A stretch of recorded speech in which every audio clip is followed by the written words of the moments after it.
what's up guys? Welcome back sa ating channel. Nandito tayo sa paint series ni Elo. So, this will be the part 4 of the vlog. So, andito ako ngayon sa work. Balik kaka-out ko lang ng work. Medyo pagod-pagod talaga. Didiretso tayo ngayon kay Carbon Department para masilip naman yung pagkakabit ng mga panels. Ngayong araw nila ikakabit yung fenders, yung hood, yung trunk. I'm just not sure but I think masasabay na din yung pintuan. So later on ma-check na lang natin mamaya kung ano pa yung mga magagawa nila. Kasi most probably by Wednesday next week, that will be 21st. I think malalabas ko na si Elo that time. So ayun, magpapainit na lang ako ng motor. Ito yung aking laging routine, no? Mapasa kotse or sa motor, lagi kong pinapainit talaga yung sasakyan ng kahit 3 to 5 minutes para smooth lang yung takbo nyo agad. Hindi na kayo magkakaproblema, magiging jerky pa yung takbo or something ganun. So ito yung gamit ko ngayon. Yan yung Honda Wave RSX natin na FI. Sobrang tipid yan. So ang gamit kong dala lagi sa work is ito yan. Mini bag. Shoutout kay GF, Bia. Thank you sa bag. So ayun, babiyahin na ako kay Carbon Department. Kita-kits na tayo mamaya. So guys, welcome back. Andito na tayo sa Carbon Department. So papasok na tayo ngayon. Check natin. Shoutout po, shoutout. Happy dance! Shoutout!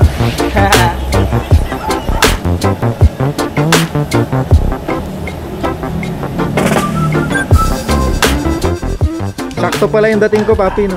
Oo, kakain na agad. Ito pala guys, si Papi Oliver, yan. Hello. Owner ng Carbon Department, yan. Saka si Papi Ram J, syempre yung team. Yan. Sakto yung dating ko, may pagkain, no?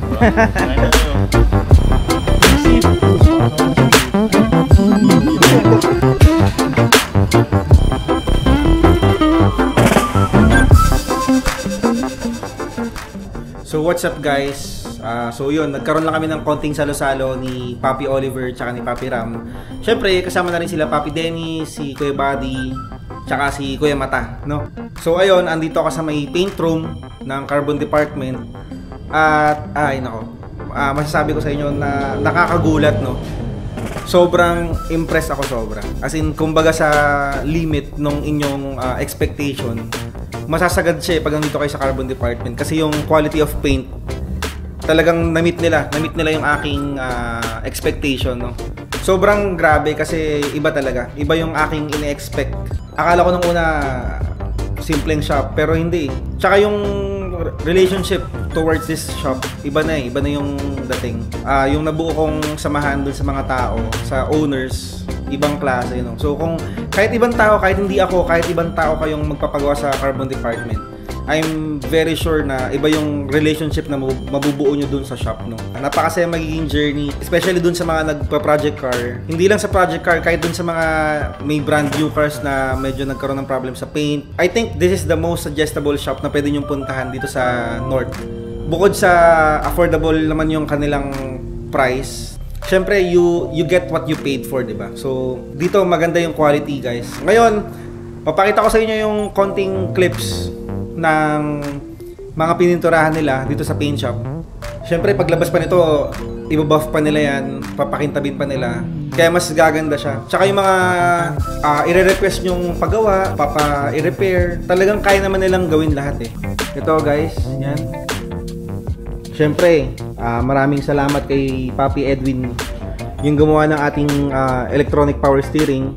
Dahil ito po yung aking donated door from Kuya Edwin.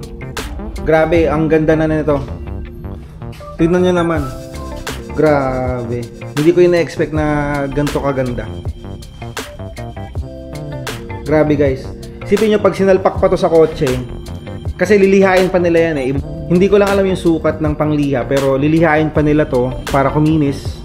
Kasi bubuff pa nila yan. Pero grabe, dito pa lang, kahit hindi pa ginagalaw, hindi pa binabuff, kakatapos ng pinturahan to, ang ganda na, sobrang galing. This is also one of the donated doors from Kuya Edwin. Hindi na ito yung ating dating nakasalpak sa right side na pinto. Grabe, ang ganda, sobra. Isipin nyo dati yung red, so ginawa na rin nila Carbon Department yan. And I'm not sure kung sa video ma-appreciate nyo siya, pero sa personal iba talaga. Ito yung sa left door na ito talaga yung gamit natin kay Elo. Grabe ang ganda. Pwede ka nang manalamin eh. Ito yung isa-isa, sa harap.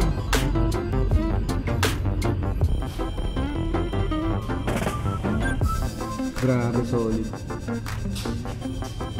Grabe guys, so I'm very speechless nung nakita ko tong produkto ng pintura. Na-excite ako ilabas actually. Yung next episode after this, ipapakita ko sa inyo yung maikling montage, no? Gagawa tayo ng montage ni Elo para makita nyo yung quality ng paint na ginawa ni Carbon Department kay Elo, no? By the way, dun sa aking palaro, kung sa iba parang laro, pero sa totoo, may price po talaga yon. So, eto, sasabihin ko sa inyo yung magiging price. Sa makakahula ng carbon part ni Elo, meron kayong dalawang option sa price. Kung kayo ay car guy at nahulaan nyo yung carbon part na ikakabit kay Elo, pag bibili kayo ng carbon part kay Carbon Department, I will donate 2,000 pesos. Okay? 2,000 pesos less doon sa magiging presyo ng carbon part na kukunin nyo kay Carbon Department. Pagka kayo naman ay wala namang sasakyan, or let's say may sasakyan kayo pero you are not willing to buy any carbon part from Carbon Department, I will give you 500 peso GCash. Yan. Okay? So, dun sa mga nagko-comment, meron namang iba nagko-comment, may nagsabi na carbon lip, carbon hood. Syempre, hindi ko sasabihin yung sagot, no? Mag-comment lang kayo kasi pipiliin ko yung mananalo, no? Pipiliin ko yung mananalo. Basta mag-comment lang kayo, guys. Eventually, after this vlog, dun sa ating next vlog, kung may mananalo o hindi, ipapakita naman natin yan. Okay? So, ayun lang. Ito lang yung maikling vlog natin, maikling update para kay Project Car Elo. So abangan nyo yung ating magiging next vlog kay Project Car Elo. Eventually, by the following week, maralabas na natin siya. So yun, excited na rin talaga ako sobra. See you on our next vlog, guys.